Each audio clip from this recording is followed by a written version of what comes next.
Le salon de la radio. Le salon de la radio.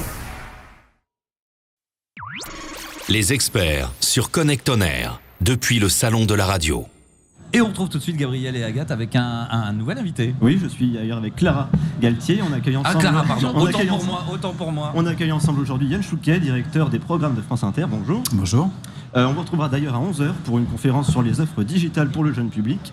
Et d'après une étude de Médiamétrie, l'audience cumulée de la radio auprès de la tranche des 13-24 ans, français d'ailleurs, est passée de 80 à 72% entre 2003 et 2017. Bonjour Yann Chouquet, merci d'être avec nous. Alors, comme l'a dit Gabriel, les jeunes écoutent de moins en moins la radio et en 4 ans, un peu moins d'1 million de jeunes ont déserté ce média. Déjà, pourquoi ? Comment on peut l'expliquer ?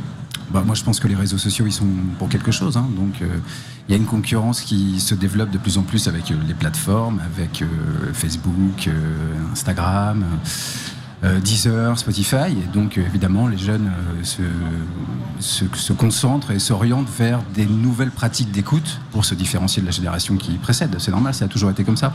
Quand les radios FM sont arrivées en 1981, les jeunes ont tout de suite quitté les généralistes parce qu'il y avait une nouvelle parole qui se libérait, une nouvelle approche éditoriale. Et puis quand on est jeune, on a envie d'écouter autre chose que ses vieux parents, quoi. Donc c'est logique. C'est un changement de comportement qui est inévitable, qui va avec l'évolution aussi de la société, des nouvelles plateformes, des nouvelles technologies. Oui, c'est un changement de comportement qui va avec l'innovation technologique, je pense. Avec tout simplement Internet, quoi, la diffusion massive, l'accès massif de toute la population à Internet. Il y a aussi une espèce de fuite de ces jeunes vers les radios musicales qui auront peut-être vocation à disparaître avec les nouvelles plateformes comme Spotify et Deezer si elles ne sont pas amenées à se renouveler. Hier, au JT de France 2, il y a une enquête, le baromètre annuel de confiance des Français envers les médias qui est sorti, qui démontre que 51% des jeunes ne s'intéressent pas à l'actualité. Donc, est-ce que c'est inquiétant pour les professionnels de la radio ?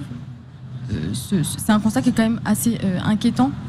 Ouais, je ne sais pas s'ils ne s'intéressent pas ou s'il y a plutôt une défiance même envers l'actualité. Ça, c'est encore plus inquiétant parce que qui ne s'y intéresse pas, quand on est jeune, on s'intéresse pas à l'actualité. Et je veux dire, c'est quasi normal parce qu'on a d'autres centres d'intérêt, on se construit.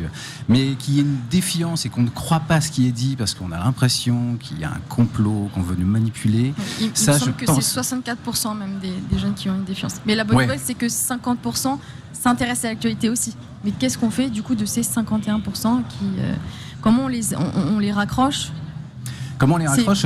Nous, on y réfléchit tous les jours. On réfléchit tous les jours à inventer des programmes qui vont permettre de parler à ces jeunes et de leur faire entendre, de leur faire comprendre que ce qu'on dit, c'est fondé, qu'il y a un travail journalistique, que c'est recherché, que les propos sont étayés et qu'on n'est pas sur Facebook où c'est celui qui dit quelque chose de choc qui va être propagé au plus grand nombre et c'est le nombre qui va valider la vérité du propos. Voilà, c'est ça. En fait, à mon avis, aujourd'hui, le problème, c'est surtout la dispersion des jeunes sur les réseaux sociaux qui prennent comme argent comptant ce qui est dit sur les réseaux sans en vérifier la source. Donc nous, avec des programmes type Interclasse, par exemple, sur France Inter, qu'on a développé avec tout un tas de collèges et lycées, mais ça reste micro, évidemment, parce qu'on ne peut pas parler à tous les collèges et à tous les lycées de France, on essaye de faire de l'éducation aux médias.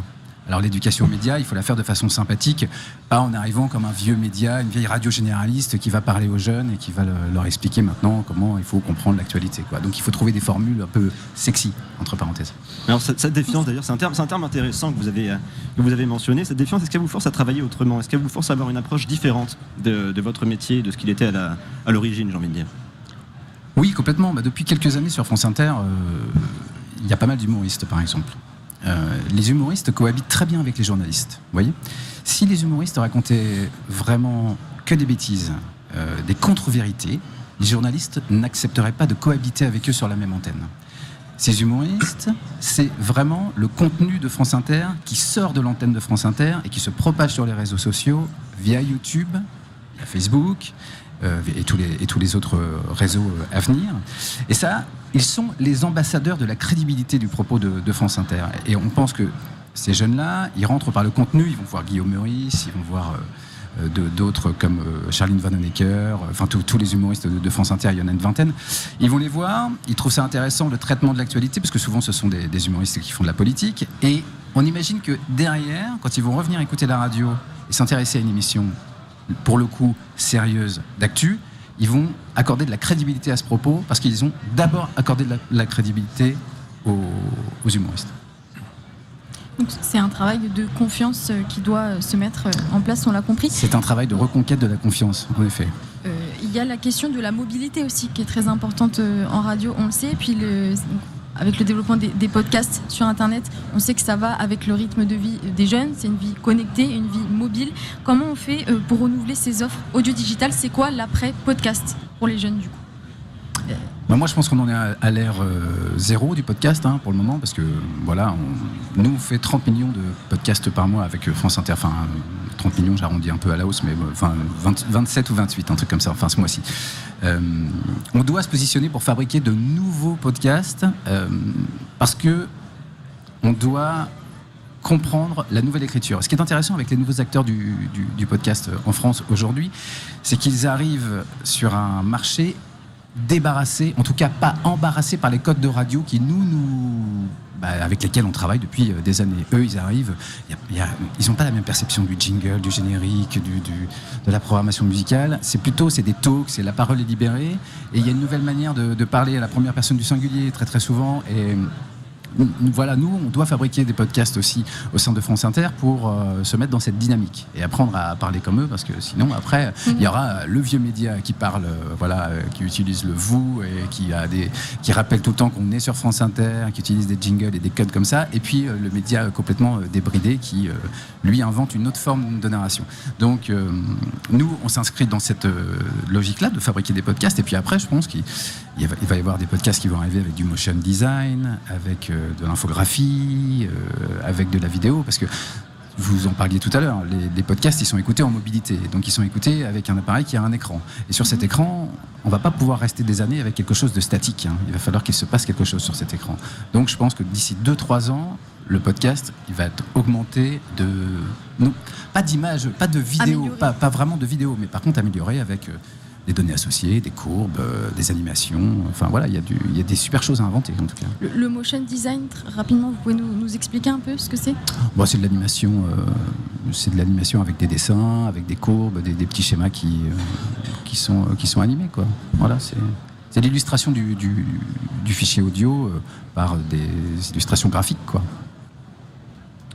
Très bon. Bon, très bien. Merci Clara. Merci à notre invité d'être passé nous voir sur le plateau. Les experts de l'ISCPA, on les retrouve dans quelques instants. The radio of the European Radio Show thanks all its exhibitors. See the complete list on the new Radio Show mobile app.